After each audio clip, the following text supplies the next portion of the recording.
Hello guys, నేను Michael. చాలామంది నాకు అడిగేది ఒకే ఒక క్వశ్చన్: ఏం చేస్తున్నావు? నీకు సంపాదిస్తున్నావా?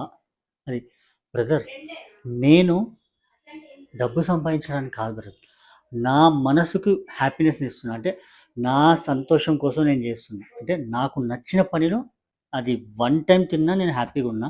నేను మీలా కాంప్రమైజ్ అయిపోయి ఒకటి చేయాలని చెప్పేసి ఇంకో జాబ్ చేస్తూ డబ్బు సంపాదించుకోవడానికి కోసం అని డబ్బు సంపాదించుకుంటూ మీ హెల్త్లు పాడు చేసుకొని ఫ్యామిలీస్ని సరిగ్గా చూసుకోకుండా నేను అలా లేను బ్రదర్. నేను హ్యాపీగా ఉన్నా. నా మనసుకు నచ్చిన పని నేను చేస్తున్నా. అది నాకు చాలా అంటే చాలా హ్యాపీ. ఇష్టమైన ఇండస్ట్రీ ఇష్టం కాబట్టి, ఇష్టమైన పని కాబట్టి నేను చాలా హ్యాపీగా ఉన్నా. నేను దాంట్లో ఎటువంటి ఇబ్బంది పడట్లేదు. ఎంత హ్యాపీగా ఉన్నా అంటే వన్ టైం తిన్నా కూడా నేను హ్యాపీగానే ఉన్నా. ఎందుకంటే అది నాకు ఇష్టమైన పని, నాకు నచ్చిన పని కాబట్టి.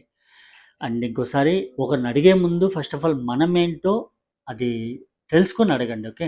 అనవసరంగా ఒకరిని క్వశ్చన్ వేసేసి నువ్వేం సంపాదిస్తున్నావు? దేనికి బ్రదర్? సంపాదించి ఏం చేయాలి?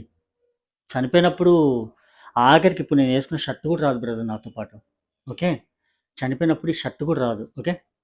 నువ్వు ఎంత కాస్ట్లీ బట్టలు వేసుకున్నా, ఎంత కాస్ట్లీ ఐఫోన్లు, బెంజ్ కార్లు వాడినా అవేం నీతో పాటు రావు. ఓన్లీ నీ బాడీ, ఆ బాడీ మీద బట్టలు కూడా రావు. ఒక వైట్ క్లాత్, 50 రూపాయలు వైట్ క్లాత్ తప్ప ఏమీ రాదు, ఓకే? Thank you.